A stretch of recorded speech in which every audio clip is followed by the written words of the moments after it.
Halo Sobat KP semuanya, Assalamualaikum warahmatullahi wabarakatuh, salam sejahtera, salam, Om Swastiastu, semoga Sobat KP semuanya tetap dalam keadaan sehat dan selalu bersemangat di dalam mempersiapkan diri menghadapi SKB CAT, khususnya untuk formasi penjaga tahanan, baik itu penjaga tahanan kejaksaan ataupun penjaga tahanan Kemenkumham.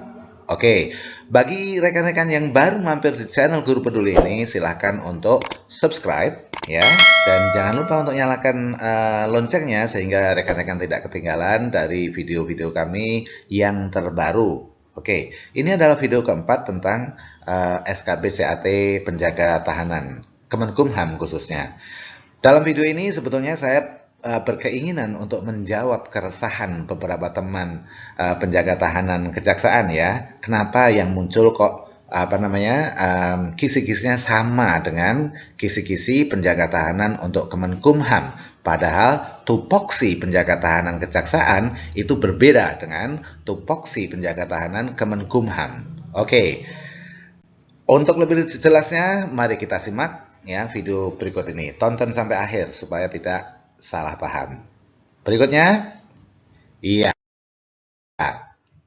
Ini adalah kisi-kisi ya penjaga tahanan Kemenkumham, oke? Dan kejaksaan. Kenapa saya tulis dengan huruf kuning di sini? Ya, karena masih tanda tanya sebetulnya. Ada beberapa pertanyaan. Kenapa mesti di surat edaran kejaksaan itu kutipannya sama persis seperti ini untuk penjaga tahanan ya. Simak terus ya, biar Anda tidak salah mengerti. Oke, nah dari kisi-kisi yang saya screenshot dari dari PKN ini ya, ini saya jabarkan ke sini ya. Oke, ada kemampuan umum ya, ada 3, UUD 1945, Undang-Undang HAM, Undang-Undang ASN. Ini masih bisa masuk untuk penjaga tahanan Kemenkumham maupun kejaksaan. Oke, jadi ini masuk ya. Kemudian ini masih ada yang bisa masuk yaitu KUHP dan KUHAP. Itu bisa masuk.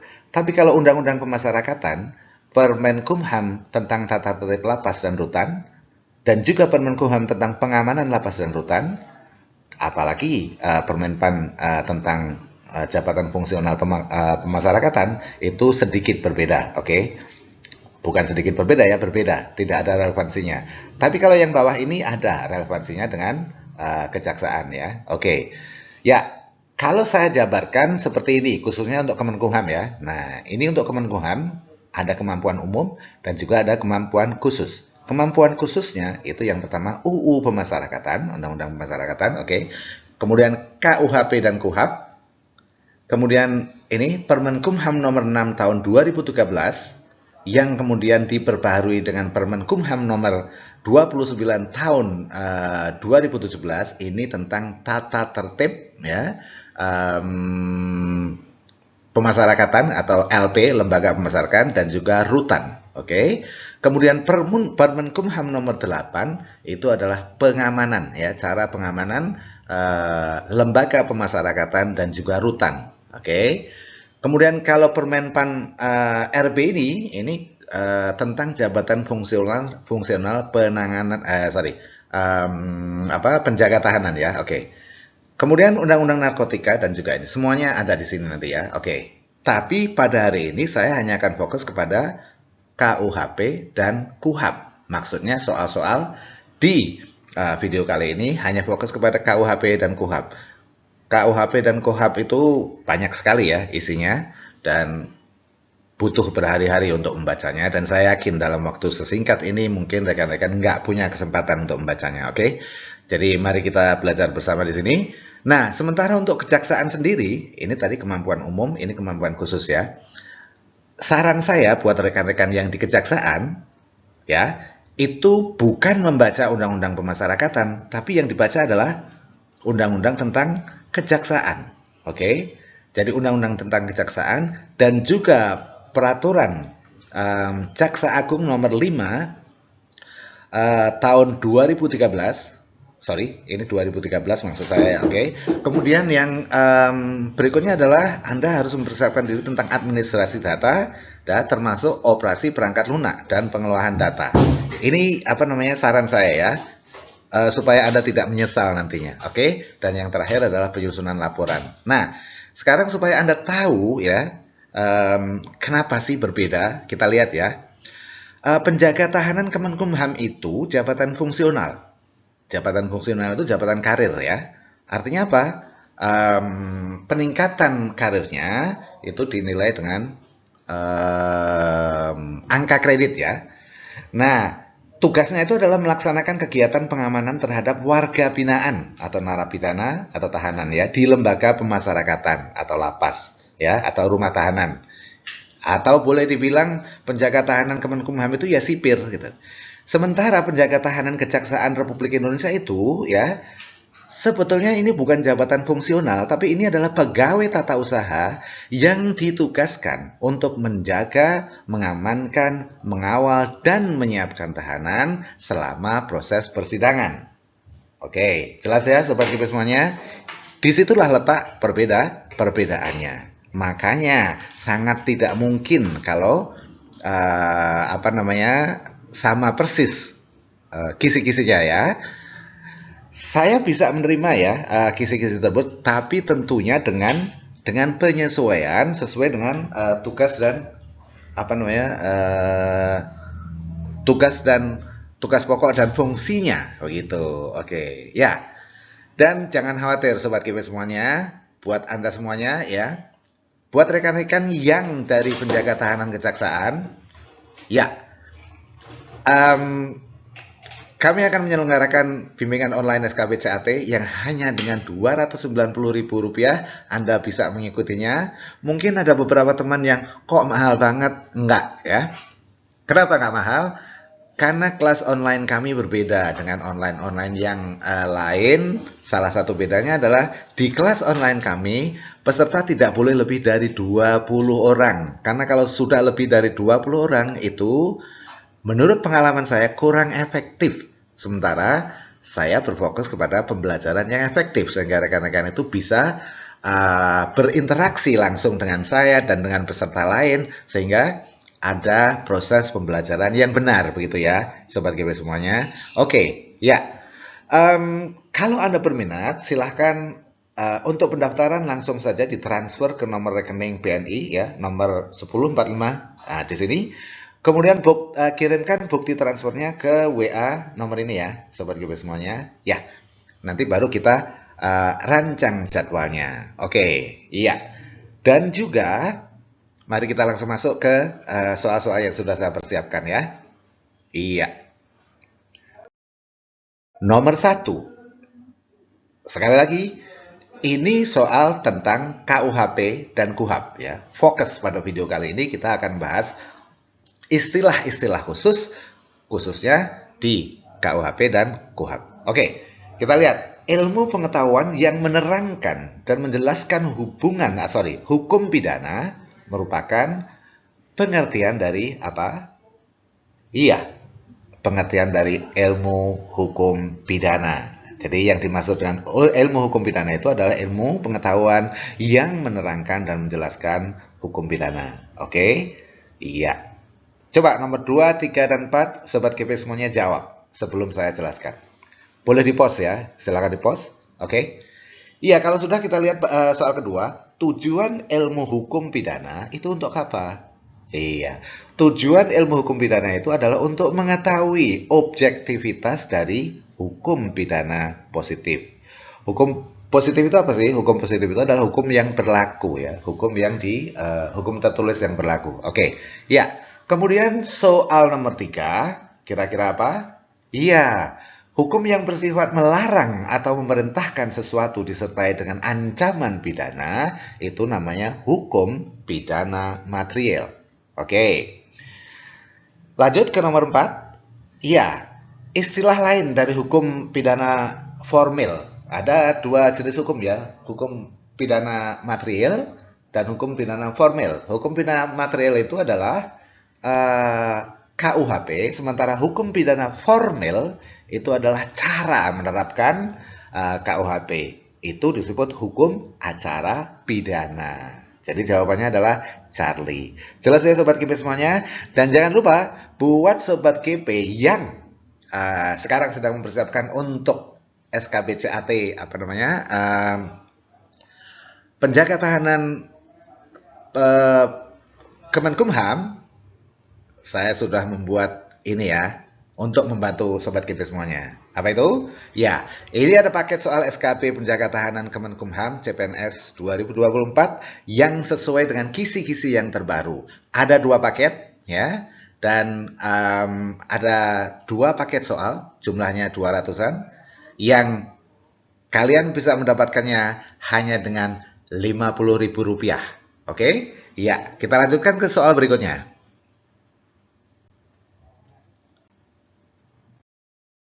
Iya, soal nomor 5. Berikut ini, yang bukan merupakan undang-undang tentang kitab undang-undang hukum pidana adalah yang mana? A, B, C, atau D? Oke, ya. Jawaban yang benar atau yang bukan merupakan undang-undang tentang KUHP itu adalah Undang-Undang Nomor 8 Tahun 1981. Jadi jawabannya D ya. Jadi KUHP itu sudah seumur bangsa kita atau seumur bangsa Indonesia itu KUHP sudah mengalami perubahan 3 kali ya. Yang pertama itu ketika pertama kali disahkan itu pada tahun 1946, nomornya selalu nomor 1 ya, oke. Kemudian yang kedua itu 1981 dan yang terakhir itu yang kemarin sempat menjadi apa namanya protes ya, apa namanya dari para masyarakat di Jakarta itu di tahun 2023. Maaf, ini 2023 ya, bukan 1923. Typo ini. Maaf, ini 2023. Oke, ya. Soal nomor 6, isi dan substansi dari KUHP. KUHP itu beda dengan KUHP ya. Kalau KUHP itu adalah tentang tata cara pelaksanaan penegakan hukum pidana. Tata cara pelaksanaan penegakan hukum pidana atau hukum acara pidana. Nah, hukum acara pidana atau KUHP itu diatur dengan Undang-Undang Nomor 8 Tahun 1981. Saya sengaja mendekatkan soal ini biar teman-teman memahaminya. Jadi KUHP itu rujukannya kepada Undang-Undang Nomor 8 Tahun 1981. Oke, kita lanjutkan ya. Soal nomor 7, di dalam melaksanakan tugas perawatan terhadap tersangka atau terdakwa, rutan mempunyai fungsi kecuali yang mana? Rutan ya, bukan lapas. Beda antara lapas dengan rutan. Nah, yang bukan merupakan tugas perawatan itu adalah melakukan pembinaan kalau di rutan. Kalau pembinaan itu di mana? Pembinaan itu di lapas, bukan di rutan. Rutan itu artinya rumah tahanan. Artinya apa? Rumah yang digunakan untuk menahan seseorang karena dikhawatirkan untuk lari dari masalah hukum. Oke.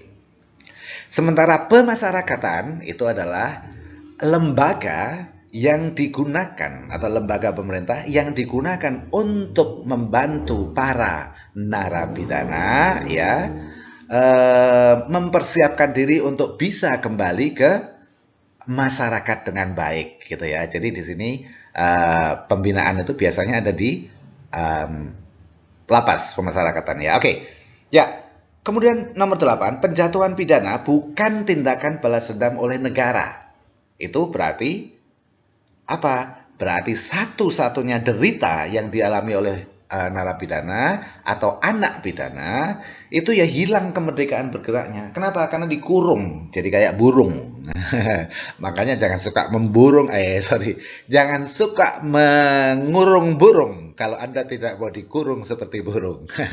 Bercanda ya. Oke. Berikutnya soal nomor 9. Istilah delik pasti Anda sering mendengar ya, ada delik ini, delik itu ya, oke. Seringkali dipakai dalam dunia hukum ya. Kata ini berasal dari bahasa Latin delictum yang berarti apa? Iya, delik itu artinya adalah perbuatan yang melanggar undang-undang dan dapat dikenakan sanksi atau hukuman. Jadi pilihan jawabannya adalah D ya, oke. Nah, kemudian 11, latar belakang adanya pidana khusus adalah apa? Pidana khusus itu karena pidana umum seperti mencuri, membunuh, ya, itu pidana umum. Kalau pidana khusus itu apa? Seperti TPPO ya, TPPU dan TPPU maksud saya, tindak pidana pencucian uang. Nah, itu namanya pidana khusus ya. Termasuk juga penyelundupan orang itu apa lupa namanya. Ya oke, itu maksudnya ya. Ya, sorry, maaf lupa saya. Latar belakang adanya pidana khusus adalah adanya delik, namun pidananya relatif ringan. Oh, tindak pidana perdagangan orang, sorry, mohon maaf saya lupa tadi. Ya, soal nomor 9, tindak pidana yang hanya dapat diproses jika ada laporan dari korban. Itu disebut tindak pidana, sorry, ya, disebut apa? Disebut delik aduan. Oke, ya. Misalnya, saya menghina seseorang atau melakukan perbuatan tidak menyenangkan kepada seseorang. Nah, kalau seseorang itu tidak melaporkan, itu artinya tidak masalah ya. Oke. Jadi yang melaporkan itu harus korban ya. Oke. Ya, bukan orang lain. Contohnya misalnya ada sih, tapi saya malas membahasnya tentang Mulyono itu kan sering dicela di apa, bisa aja beliau sebagai Mulyono itu melaporkan bahwasanya celaan-celaan itu adalah perbuatan tidak menyenangkan gitu ya.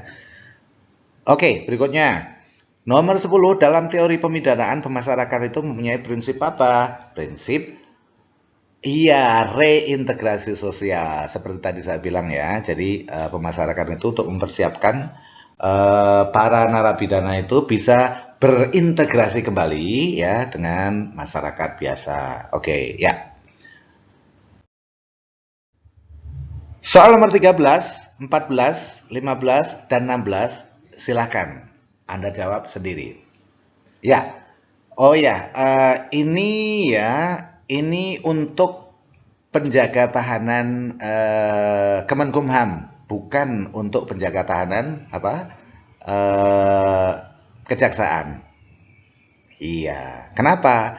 Karena dan ini rujukannya kepada Permenpan RB ya tentang jabatan fungsional penjaga tahanan. Oke, seperti saya tadi bilang, kalau untuk penjaga tahanan Kemenkumham itu jabatan fungsional. Tapi kalau penjaga tahanan kejaksaan itu bukan jabatan fungsional, karena di situ dinyatakan bahwasanya penjaga tahanan itu merupakan pegawai tata usaha yang ditugaskan untuk membantu, menjaga, menjemput, ya, mengantar terdakwa, dalam proses pelaksanaan sidang, begitu ya. Oke, ini untuk sobat GP yang di Kemenkumham, ya. Jabatan fungsional pengaman pemasyarakatan itu atau penjaga tahanan itu ya termasuk termasuk jabatan karir ya. Ya. Dan ada beberapa jenjang, ada 4 jenjang. Ya, yang bukan termasuk jenjang karir di jabatan fungsional pengaman pemasyarakatan atau penjaga tahanan itu adalah E. Oke. Kemudian nomor 14. Iya, deskripsi pengetahuan, keterampilan, dan perilaku yang diperlukan dalam pelaksanaan suatu tugas jabatan fungsional itu namanya standar kompetensi. Nomor 15, iya, jawabnya adalah angka kredit. 16, SKP itu adalah sasaran kerja pegawai, dan itu harus dibuat setiap tahun. Oke, ini untuk penilaian angka kredit tadi ya. Nah, oke sobat GP semuanya, semoga bermanfaat ya. Thanks for watching. Silahkan hubungin kami bila ada pertanyaan-pertanyaan. Wassalamualaikum warahmatullahi wabarakatuh. Sampai ketemu di video berikutnya. Bye bye.